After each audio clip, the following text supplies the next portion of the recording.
vesiculobullous diseases or blistering diseases. Kind of an interesting thing, I think it's kind of fascinating. Thank goodness these are pretty uncommon, but it is an autoimmune reaction. Autoantibodies target various proteins in the skin and will cause this blistering disease. Obviously, has significant quality of life issues. So we're first going to talk about bullous pemphigoid, or we call it BP for short. It doesn't distinguish between males or females. You are going to see this more in the elderly population. So usually over 65 years of age is common. Other comorbidities, probably the most common, are neurological symptoms of some sort, whether it's dementia or stroke or Parkinson's or something like that. Who knows, is that just because it's in that category of patients or what?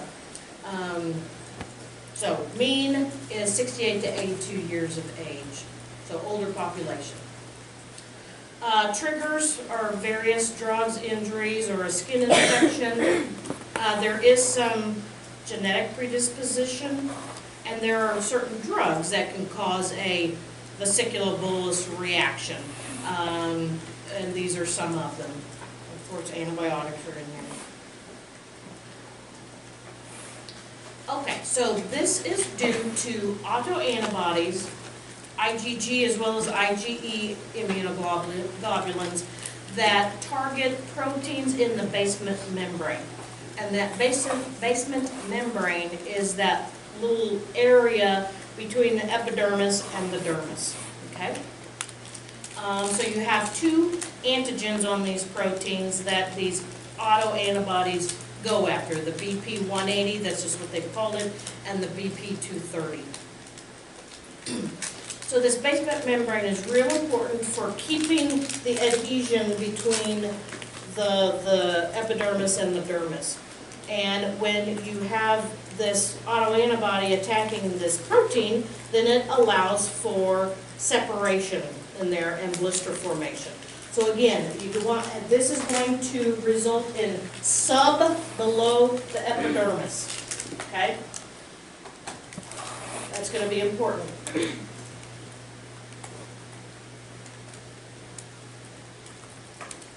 So here's kind of a picture. That kind of purpley line is the basement membrane zone. Above that is your epidermis, below that is your dermis. So this reaction, inflammatory reaction, is going to occur in that basement membrane zone. Clinically, these people will oftentimes, before they get blisters, they're going to their skin is going to look kind of red and maybe urticarial. Remember we talked about yesterday in our hive lecture, or whenever we talked, yeah, that was yesterday. They're running together. So it can look urticarial. So if, in the older population, an elderly person, you might consider biopsying, okay, if you don't have an obvious history that could clue you into an urticarial reaction. Itching, pruritus is pretty significant. So it's going to start red and kind of urticarial. Then you're going to start, within weeks to months, you're going to start forming these blisters. They may start out small, but then they're going to, vesicles, and then they're going to expand to larger bullae. The key word being tense bullae, okay? The reason for that is, again, it's below it's subepidermal, okay? Now, clinically, I think it's kind of hard to be able to tell a tense bulla from a flaccid one, but for testing purposes, you need to know that word. Where I have mainly seen this is especially on the lower extremities, but it can be very widespread. The trunk, the axilla, the legs, the flexural forearms.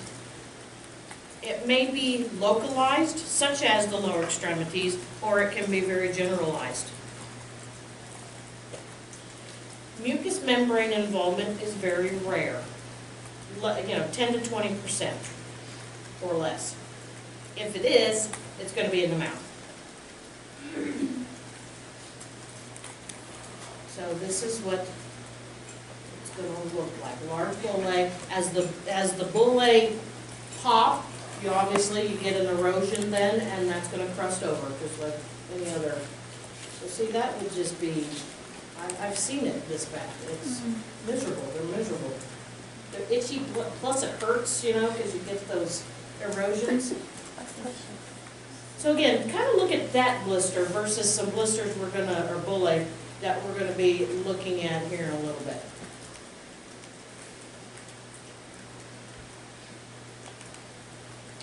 Okay. So there's kind of I think any blistering disease, you're going to always biopsy. All right, you're not just going to assume that that's what this is.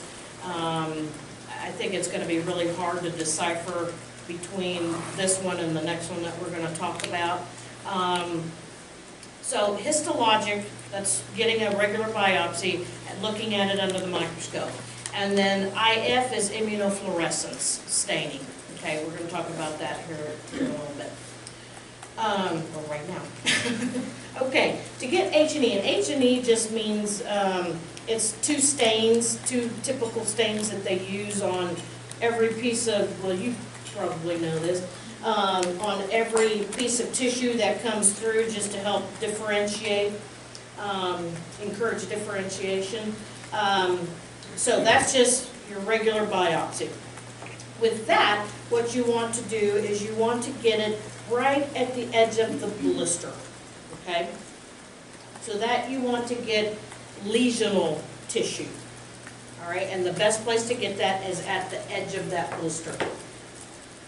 With that, they're going to be looking and hopefully reporting in the report, if it is bullous pemphigoid, that there is a subepidermal blistering, and there's inflammatory cells. We obviously have inflammatory cells with eosinophils included in the superficial dermis, okay, right at that junction. And C3 deposition, okay, that's the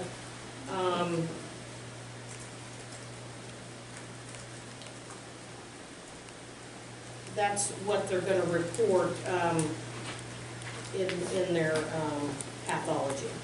The DIF, the direct immunofluorescence staining, is specialized staining that they've got that will specifically stain the antibody a kind of a fluorescent yellow-green color. And with this, they are finding that IgG and or complement 3, C3, along that basement membrane. There are blood testing that you can do to specifically check for this antigen-specific antibodies. I've never done that. I've just done the skin biopsies. So with the direct immunofluorescence biopsy, with that you get what you call a perilesional biopsy. Okay, so you get 2 biopsies on the same patient whenever you are looking at a blistering disorder that you think might be bullous pemphigoid or this pemphigus vulgaris.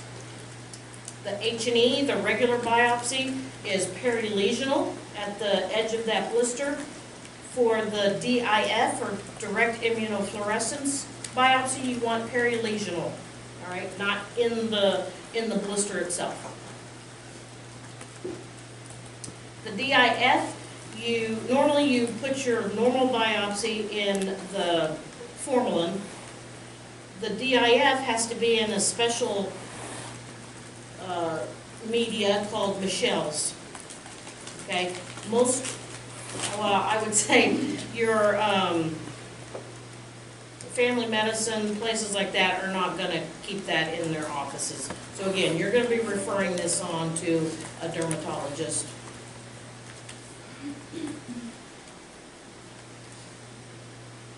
So about 3 millimeters away from that blister edge is where you want to get for that perilesional, non-involved skin. And this is what you see on the DIF. That's the, the superior part is the epidermis, that line is the junction, and that's where that antibody that they're staining for lights up in that junction. And then below that is your dermis. And that's where the activity, that's where the blister is going to be happening. Okay? Does that make sense? All right, so the main thing, this is all, and what I find so fascinating with skin is almost everything having to do with the skin involves the immune system and how our body responds to things, or an aberrant immune system in the skin. So obviously this is an inflammatory reaction, autoantibodies, and then the inflammatory cascade, so we need to shut that down. That is what will decrease the blister formation. We also, because they, obviously from those pictures, if they have widespread blisters and or crusting, ulcerated lesions with crusting, you just need to do good wound care. Excuse me. So most of what these medications, or well, the treatment medications we use are anything to reduce that inflammatory reaction. Now, if you have very localized disease, say it's just on the legs only, I think your number one go-to is going to be your ultra-potent topical steroids. All right, you want to see if you can control it with just topicals alone. Twice a day, do that for probably several weeks. If you get a hold on it, then maybe drop down to once a day or twice a day, a few days out of the week, and then slowly taper down. Okay?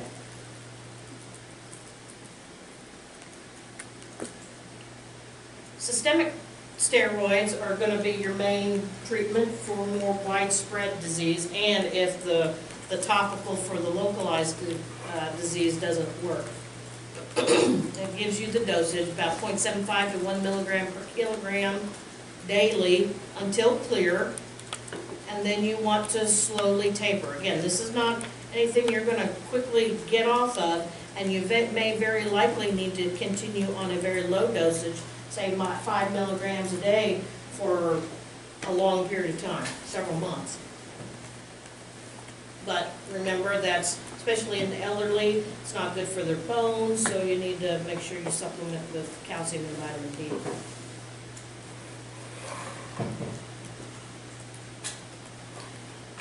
So we treat with oral steroid until clear, and then we taper down to a maintenance dosage and keep you at that. Now, we don't really want to be on oral steroids for forever, or for months at a time, year at a time. So what again that we've talked about before is you will oftentimes talk about a steroid sparing or prednisone sparing medication, methotrexate. And again, you're in family medicine, you're not going to be prescribing these, but you need to be aware of what's out there. Methotrexate, Cellcept is expensive. Methotrexate's pretty inexpensive, and it's handy because they only take it once a week. But you do have to, liver.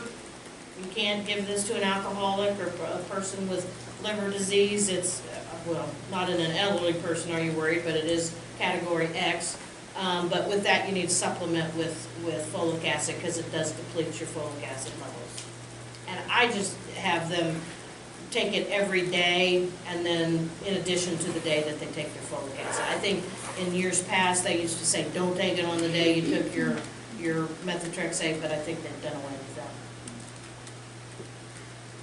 Antibiotics are helpful for secondary infection. However, some of your medications such as doxycycline, minocycline that have a lot of anti-inflammatory properties in addition to their antibacterial properties can be used as treatment. I use this in a little old lady She just did not want steroid, refused to go on any,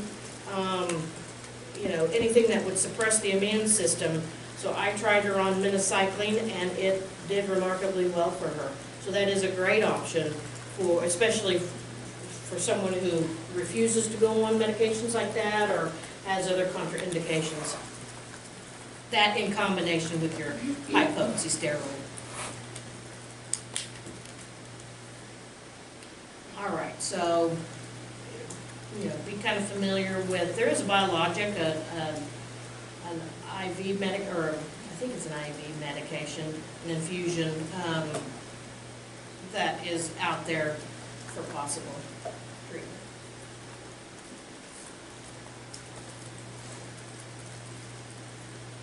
All right, so this is going to kind of wax and wane. That's kind of normal. It's going to stick around for a long time. It can go into remission on its own without any kind of treatment. That would be very nice. But it will more than likely reoccur. Okay, questions about bullous pemphigoid, BP. Subepidermal, be familiar with what you're going to see in that DIF that they're looking for. Okay, pemphigus vulgaris, or pemphigus, they just kind of call that pemphigus. Pemphigoid, we'll either call bullous pemphigoid, or BP, or this one we tend to call pemphigus. This one is in the older population, but not as old as the BP. This is more common in the Jewish and those of Mediterranean descent and from the Middle East. So you might keep that in mind. Again, this is autoimmune. These people's bodies are making autoantibodies, IgG mainly, directed against desmoglians 3 and 1. And this one is different in the fact that this occurs within the epidermis, okay? So this is more superficial. Another big difference, so when you have these antibodies attacking these proteins within the epidermis, it calls acantholysis. Acantholysis is just a fancy term for separation, all right? And that's where you get that blister formation. One thing that also distinguishes this from the other one, well, okay, so since this is epidermal, not subepidermal, the blisters tend to be more flaccid, not tense. And that makes sense. You've got less tissue over it. This one, too, much more commonly, most of the time, has mucous membrane involvement.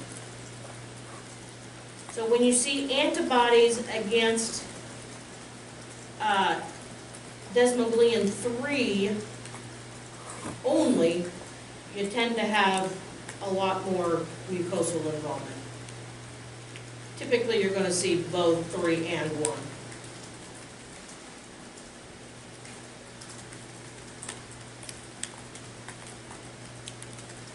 Three and 1 will indicate both mucosal and body, mucocutaneous. Desmoglian 3 alone, more mucosal involvement. All right, so same thing, widespread blisters. Now this one, you tend not to have that preceding erythema urticarial stage. These blisters just kind of appear in normal-looking skin. And these tend to be thin-walled blisters, so they're going to be more flaccid. They're not going to be tense. So because these are more fragile, they're going to pop more easily. So you're going to, when they come to you, you're going to see more or fewer intact blisters and probably more ulcerations and crusting. This question? Oh, sorry, I just started. Oh, no, I thought you guys were, because I just entered this right before I came down. I wasn't sure if I had the right one or an updated one, so I didn't know if there was some questions about mine. Whatever. Okay, so clinical findings. Remember we talked about the Nikolsky sign with Stevens-Johnson and TEN. This one you'll see a Nikolsky positive. All right, not so much with the BP, because again, that's a deeper blister. This is more superficial, so that epidermis separates more easily.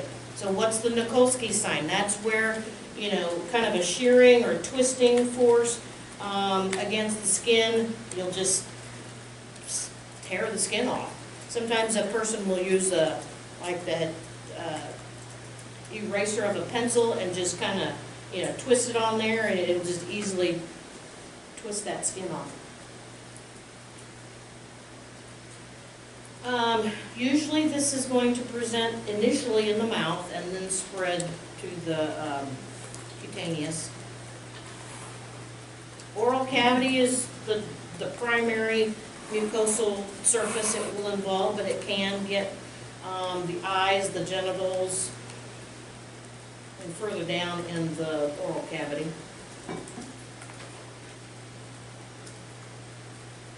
And then there's also a condition called pemphigus foliaceus, which is going to look just like this, but this is even more superficial than pemphigus vulgaris. So you're probably never going to see blisters with that. It's just going to be scaly crusted lesions, because those blisters are so fragile, they're just going to break really quickly. This is also called superficial pemphigus, again, because it's occurring more superficial. And there you go. Now, look, so oral involvement, just ulcerations, that's got to be painful. And you can see kind of those blisters maybe look a little bit more flaccid rather than tense. Again, it's a hard call clinically, I would say. You're going to biopsy or refer for biopsy, but again, for testing purposes, know those words. So same sort of thing. You got the blood test where you can look for the specific antibodies. You're going to biopsy, get 2 biopsies, lesional for H&E, regular biopsy in formalin. That's going to show acantholysis, that separation with intraepidermal blister formation, just what we've talked about. Then you're going to get, or whoever gets the biopsy, you're going to get the second perilesional biopsy, a few millimeters away from the actual blister. Send that off in Michelle's, and they're going to do the staining, fluorescent staining. And this one, they find the antibodies against the desmoglein 3 and or 1, IgG antibodies. But this one is bound to the surface, cell surface area of all the keratinocytes. Okay, it's not specifically in that DE junction, but it's within the surface area of all of those epidermal cells. So it has this chicken wire look to it. And then below that you can kind of see that junction where the BP shows its autoantibodies, and then below that is the dermis.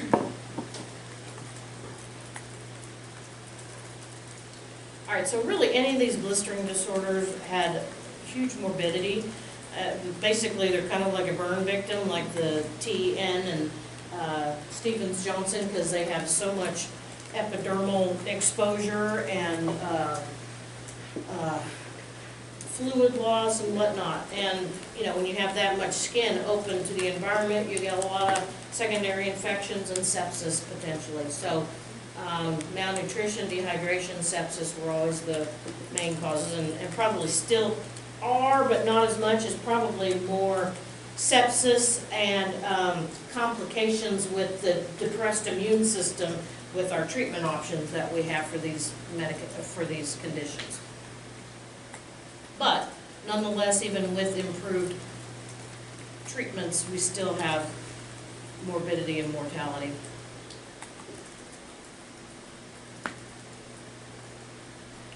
So there's no real FDA-approved medications for this condition, but it's pretty much the same. We're going to give topical steroids, high-potency topical steroids for very localized disease.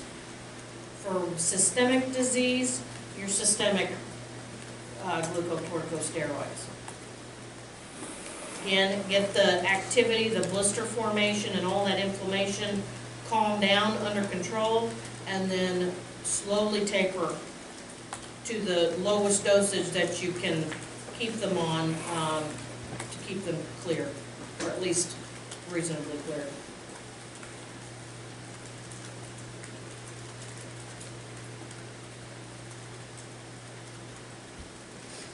If you can't keep them clear with 10 milligrams a day or less, then you're going to have to probably add one of these other steroid-sparing medications. Oftentimes what you'll do with really either one of these is you'll kind of overlap the two, because you don't want to just completely stop one, because these other medications like methotrexate can take a while to kind of get working. So you don't want to stop the steroid immediately, so you're going to kind of overlap the two for a period of time, and then, you know, bump one dosage up as you're lowering the other dosage. Because this has more mucosal involvement, you need to give something for the mouth. There are some steroids, they have gels. They have some solutions that you can make up, swish and spit like we've talked about. And they also have some, you know, the dental trays that like you use for cleaning and that sort of thing. You can have a dentist make a dental tray, and they can put some of that steroid in there and help get that up on the gingiva. That's kind of a tough place to apply your topical steroid to the mouth. Okay, we kind of talked about that already. Again, all of these prednisone-sparing medications all have their own concerns, and you have to monitor blood work. So you have to monitor these people very closely. You're going to see them at least every month.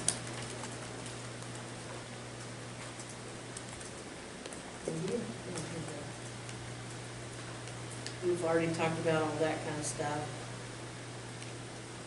Imuran, I have never used that, but it has in the past been considered first-line drug, even though it's not an FDA-approved medication. I don't think I've ever used that. I've used more Methotrexate or Celcept or something like that. And again, these are dosages. I do not expect you to know dosages at all. Be familiar with some of the prednisone-sparing medications. Again, I really tried this. I think I had one treatment question in the questions yesterday, so I tried to stay away from that and let her, Dr. Latassi, do that. Again, there is the Rituxan, which is an infusion that is showing to be helpful with this. It's a monoclonal antibody. Look at, we're done already. I'm sorry I don't have this other lecture done for